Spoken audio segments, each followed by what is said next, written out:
Welcome to new place YouTube channel. आज भने new place YouTube च्यानलले हरेक नयाँ नयाँ ठाउँहरू देखाउने क्रममा आज चाहिँ देउले च्याउ खोज्ने हाम्रो कार्यक्रम छ र देउले च्याउ हामी तपाईहरुलाई देखाउने छौं। कतिलाई थाहा छ, पहिला यो त खेत हो, तर आज हामी देवलको च्याउ अब अहिले त्यस्तो र अवस्था हाम्रो साथमा हुनुहुन्छ राज दाई। यहाँ त दुई चारवटा मल वस्तुहरू चाहिँ लिएर बान्नु पर्ने नि त यहाँ त।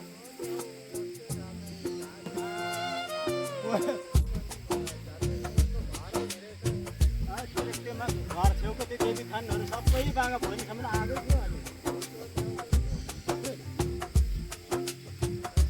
हाम्रो दाई जाँदै हुनुहुन्छ अहिले च्याउको देवल खोज्दै। मान्छे हराइसक्नु हो।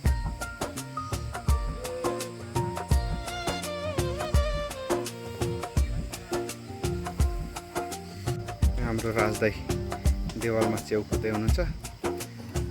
देउले च्याउ खोज्ने, म चाहिँ अलिक झोडी पस्नु अलिक नसकेर अलिक यता आएँ। म यहीँ अलिक सजिलो बाटोमा उभिएँ। उहाँ चाहिँ भरिसक म गएर हेरेर ल्याउँछु भन्ने योजना गर्नुभयो र म चाहिँ यतै बसेँ।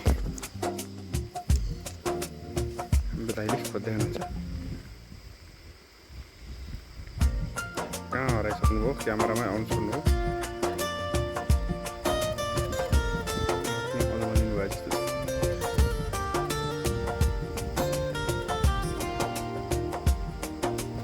च्याउ खोजा यसरी जाँदैछ हाम्रो। यस्तो जमाकारी हुन्छ। यहाँ धेरै गर्नुहुन्छ हाम्रो त। मलाई उँधो आउनुहोस् भन्दै हुनुहुन्छ।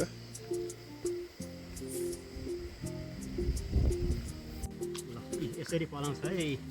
दाइ यो कोपी लाउ एकदम ठेक्काको छ। यो एउटा फर्किँदा चाहिँ अलिक धुनु केलाउनु अलिक समस्या हुन्छ। त्यसले गर्दाखेरि म चाहिँ अरू केही नभने च्याउ टेपाइमा लागेको छ। हाम्रो बन्दोबस्तीको सामानमा चाहिँ बोरै ल्याइएको छ।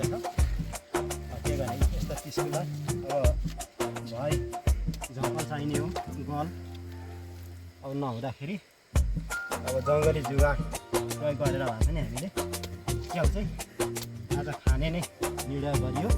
यो अर्ग्यानिक चिज अर्ग्यानिक यो इलाम जिल्लामा एक ठाउँ पाउँछ, यो 5 ठाउँतिर पाउँदैन।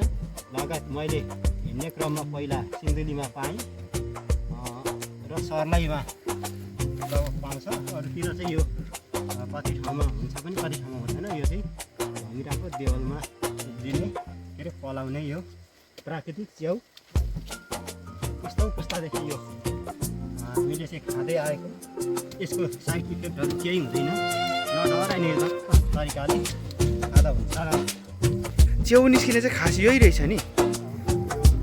जुन यो देखिरहेको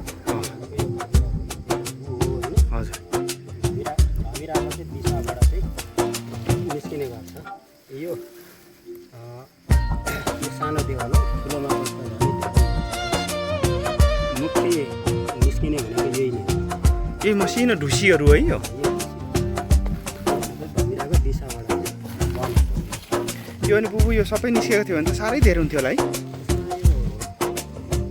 केजी हिसाब गर्नु भने लगभग 40 केजी भन्दा 1 मन भनौँ न। 1 मन हुँदैछ भनेपछि। अब हामीले एउटा देवाल चाहिँ खनिसक्यो। अब अर्को खोजौँ है।